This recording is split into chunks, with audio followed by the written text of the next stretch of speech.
Vamos para mais uma aulinha de ciências voltada para o 5º ano. Essa aula é baseada no sistema Trilhas de Ensino da editora FTD. Nessa situação aí, a gente vê que a energia elétrica está presente em várias situações do nosso cotidiano. Quando a gente acende uma lâmpada, quando a gente assiste uma televisão, quando a gente aquece um alimento no micro-ondas, quando a gente utiliza o computador, como eu estou utilizando aqui para gravar esse vídeo, a gente está usando energia elétrica. Existem muitos serviços essenciais lá no hospital, por exemplo, que precisa de energia elétrica, porque tem diversos equipamentos que vão funcionar com a energia elétrica. Essa mulher aí que está com o celular, conversando no celular, também precisa de energia elétrica, porque os aparelhos que funcionam com baterias e pilhas também precisou da energia elétrica. E para produzir todos esses equipamentos aí, também foi necessário lá na indústria, na fabricação, foi necessário a energia elétrica. Então, é muito importante na vida da gente. O relâmpago, você já ouviu falar nesse fenômeno? Você acha que ele está relacionado com a eletricidade?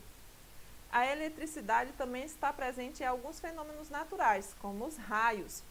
Esses fenômenos são descargas elétricas na atmosfera terrestre que resultam em um clarão conhecido como relâmpago e em um ruído característico conhecido como trovão. Sempre quando tem uma chuva, primeiro vem o raio, né, o relâmpago, depois vem o trovão. Os raios podem causar incêndios em ambientes naturais e urbanos, danificar equipamentos elétricos, causar ferimentos e a morte de seres vivos. Se a pessoa estiver no meio, aí, sem estar abrigado, ela pode correr o risco de ser atingida pelo raio e morrer, né? Para evitar alguns desses problemas, a gente utiliza um equipamento conhecido como para-raios, que geralmente é instalado no alto de algumas construções. Os para-raios instalados no telhado de um edifício, a haste metálica do para-raio atrai as descargas elétricas que vai conduzir para o solo, protegendo assim as construções e os seres vivos. Então, o para-raio é extremamente importante. Por quê? Porque ele vai atrair o raio, puxar essa carga do raio e jogar lá para o solo. A ocorrência de raios está relacionada, associada a um processo chamado de eletrização. Vamos fazer essa atividade prática aí. Você vai pegar uma folha de papel, cortar em pedacinhos, esfregar a caneta várias vezes no cabelo e depois aproximar a caneta no pedaço de papel. E o que é que você vai observar? Você vai observar que essa caneta vai atrair os papeizinhos, porque ela ficou eletrizada através de você ter esfregado, através do atrito, eletrização por atrito.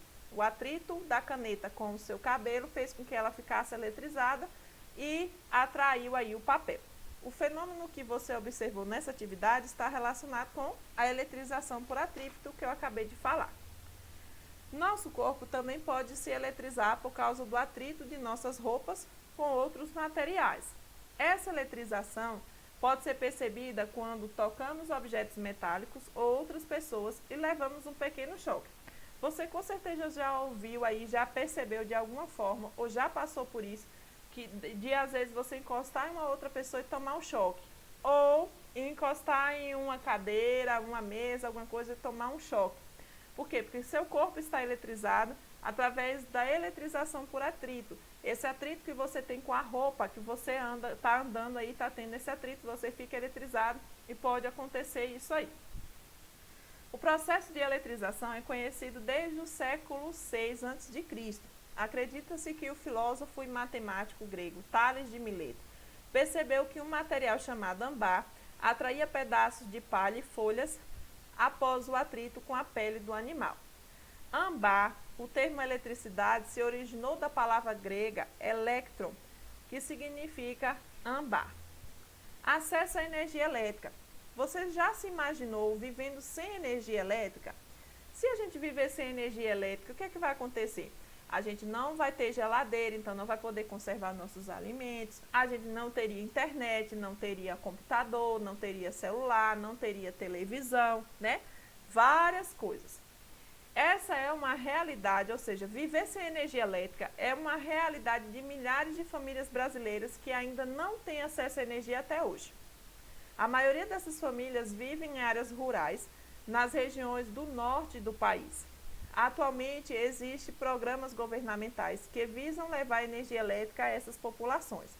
Além do desconforto, a energia elétrica também oferece oportunidade de desenvolvimento para a região, viabilizando a industrialização, a melhoria da saúde, na educação e na segurança, entre outros benefícios. Vamos falar de geradores elétricos. A energia elétrica que utilizamos diariamente é fornecida por geradores elétricos. As pilhas e as baterias são exemplos de geradores elétricos. No interior delas, ocorrem reações químicas que vão gerar energia elétrica. Atualmente existem vários modelos de pilhas e baterias fabricados de acordo com a necessidade de cada aparelho. Vamos ver a fotografia ao lado. Aí você vê que tem pilhas mais gordinhas, mais fininhas, menores, mais compridas, de todas as formas, né? Então, o que são geradores elétricos? São produtos, né? São dispositivos que geram energia. E os exemplos de geradores elétricos vai ser as pilhas e as baterias, certo? A primeira pilha que foi criada foi pilha de Alessandro Volta. Então, o físico italiano Alessandro Volta é responsável pela criação da primeira pilha elétrica, que ficou conhecida como pilha de volta ou pilha voltaica. Volta utilizou discos de zinco e de cobre empilhados de forma alternada e separados por discos de papelão umedecidos com água, em água com sal e ácido. As reações químicas entre esses metais geravam uma corrente elétrica que podia ser utilizada como fonte de energia elétrica. Então, ele colocou o quê? Ele colocava um disco de zinco, o papelão com sal e ácido, um disco de cobre. Um disco de zinco, papelão com água, sal e ácido, um disco de cobre. E assim ele gerou aí energia dentro desse dispositivo, que foi a primeira pilha. Usinas elétricas. Vamos estudar então como a energia ela é utilizada. De uma cidade, ela vai ser gerada onde? Lá na usina elétrica, nas quais temos geradores elétricos. Nessas usinas, os geradores elétricos transformam outros tipos de energia, como a solar, a mecânica e a térmica, em energia elétrica. Um gerador elétrico pode ser acionado pelo movimento da água, pelos ventos, pelo vapor d'água, pela energia solar, entre outros recursos. Os principais tipos de usinas elétricas no Brasil são hidrelétrica, termoelétrica, eólica, termonuclear e solar. Nós vamos estudar a usina hidrelétrica. Nas usinas, nessa usina, né, a energia do movimento da água é utilizada para gerar energia elétrica. A maior parte da energia elétrica gerada no Brasil provém desse tipo de energia. Então, eles instalam uma barragem dentro do rio, ou seja, constroem aqui, fazem essa construção aqui de concreto mesmo, né, de uma barragem com um portão aqui. Aí fica represada a água desse lado. Quando abre esse portão, a água ela vai ser levada por esse tubo aqui até as turbinas. Esse movimento da água, quando é gerado aqui, gira a turbina que vai gerar energia aqui no gerador elétrico. Aqui tem um exemplo da usina hidrelétrica de Itaipu, em Foz do Iguaçu, no Paraná. A usina termoelétrica. Nessas usinas, a energia elétrica é gerada pela queima de combustíveis fósseis, como carvão mineral e petróleo e gás natural. A queima desses combustíveis aquece a água nas caldeiras, produzindo vapor d'água. O vapor sob pressão gera as turbinas, vai girar as turbinas, acionando geradores elétricos. Então, o que é que acontece? Vamos lembrar de uma panela de pressão. Quando a gente coloca o feijão para cozinhar, né, ele está frio ali, está com água dentro e tal. Quando a gente coloca, ele começa a aquecer, coloca no fogo, o fogo começa a aquecer a panela e aí o vapor dentro dessa panela começa a sair pelo pito da panela, né? E aí esse pito começa a girar. É mais ou menos isso que acontece nas usinas termoelétricas. Vai queimar os combustíveis fósseis, ou seja, o petróleo, o carvão mineral e o gás natural, vai queimar, vai aquecer aquela água E a água, né, a pressão do vapor dessa água vai girar as turbinas que vai gerar energia elétrica. Usina eólica. Nessas usinas, a energia elétrica é gerada pelos ventos, que fazem as hélices dos aerogeradores girarem. O movimento das hélices vai acionar os geradores elétricos. As usinas eólicas devem ser instaladas em locais com grande ocorrência de ventos. Então, está mostrando aí os aerogeradores, que é essas hélices aí. O vento vai bater nessas hélices, vai girar e aí vai gerar energia elétrica. E a usina termonuclear. Nessas usinas, a energia elétrica é gerada com base na energia térmica liberada por reações nucleares, que ocorrem em alguns materiais, como urânio. Seu funcionamento é semelhante ao de uma usina termoelétrica, por isso o nome termonuclear. Porém, a energia utilizada para aquecer a água e transformá-la em vapor vem de reações nucleares. Então, é a mesma questão da termoelétrica. E aí a gente lembra da panela de pressão. Só que aí no lugar de aquecer os combustíveis fósseis, que é na termoelétrica, esse aquecimento ocorre através de reações nucleares. Aí vai aquecer a água, o vapor vai girar a turbina que vai gerar energia elétrica. Vamos ver aí a energia do Brasil. 64% das casas brasileiras que têm energia, essa energia vem das usinas hidrelétricas. 30,1% vem das usinas termoelétricas. 3,5% das usinas eólicas e 2,4% da termonuclear. Então, a que mais utiliza é a hidrelétrica e a que menos utiliza é a termonuclear. Vamos ver as vantagens e desvantagens de cada usina elétrica que a gente estudou aqui. A hidrelétrica, vantagem, não polui e utiliza água, que é um recurso natural.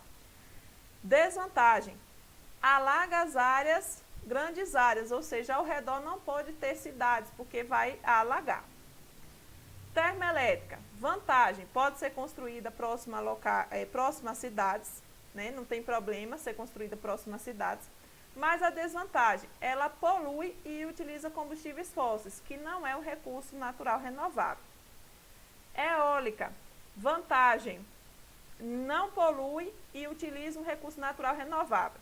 A desvantagem da eólica é que ela tem uma poluição sonora, ou seja, ela faz muita zoada, muito barulho. Estou falando zoado porque eu sou nordestina. Então, muito barulho ela faz. E interfere também nas ondas de rádio e de televisão. E a termonuclear? A vantagem, não polui. Desvantagem, vai utilizar aí, o risco de acidente radioativo, vai utilizar materiais que não são renováveis, né? E aquele acidente radioativo que pode trazer aí malformações, pode trazer desenvolvimento de câncer e várias outras coisas. Usina elétrica. Então, o que é que acontece? A usina elétrica vai gerar energia, vai passar pela subestação elétrica, depois pelas linhas de transmissão, subestação elétrica nas cidades, depois linhas de transmissão, instalação elétrica na residência e aí chega na nossa casa. Nesse caso aí o homem está ligando o liquidificador. Então, é gerado lá na usina, passa por várias subestações e instalações até chegar na nossa casa. Bons e maus condutores. Os bons condutores são os metais, que eles têm uma facilidade de passar energia elétrica naquele material. E os maus condutores são aqueles que têm dificuldade de passar energia elétrica.